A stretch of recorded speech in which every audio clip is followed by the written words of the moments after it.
नमस्कार, education take YouTube चॅनलमध्ये पुन्हा एकदा आपले मनपूर्वक स्वागत आहे। EPFOने लोकांना दिली गोड बातमी।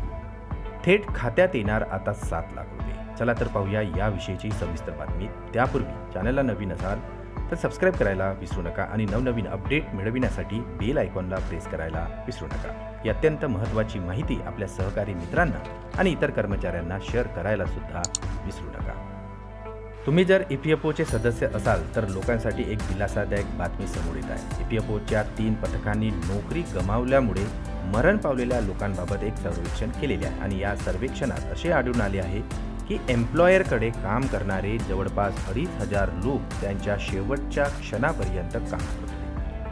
या संदर्भात सामाजिक सुरक्षा सुनिश्चित करण्यासाठी EPFO संस्था अशा कुटुंबांना 2.5 लाख रुपयापासून ते 7 लाख रुपयापर्यंतची आर्थिक मदत करणार आहे।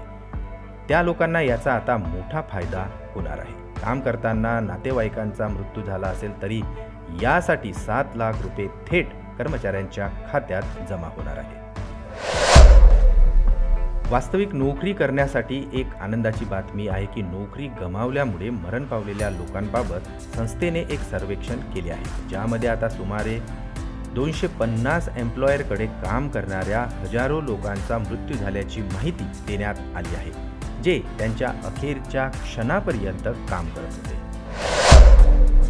यामध्ये अशा कुटुंबातील सदस्यांचाही समावेश आहे ज्यांचे PF क्रमांकही माहीत नाहीत। आता अशा सर्व कुटुंबांशी संपर्क साधल्यानंतर EPFOने लोकांचे पेन्शन आणि विम्याचे पैसे मिळवण्याचा प्रयत्न केलेला आहे। यामध्ये एम्प्लॉयर्सकडून EPFO मार्फतही पत्र पाठवले जात आहे। एम्प्लॉयर्सने पत्रात अवज्ञा केल्यास संस्थेकडे तक्रार केल्यास त्यांच्यावर कारवाई करण्यात येणार आहे। यामध्ये ठराविक विम्याची रक्कम मिळण्यासोबतच आता लोकांना दरमहा पेन्शनही मिळत राहणार आहे। पुन्हा भेटू आमच्या YouTube चॅनलमध्ये नवीन अपडेट्ससह। तोपर्यंत नमस्कार।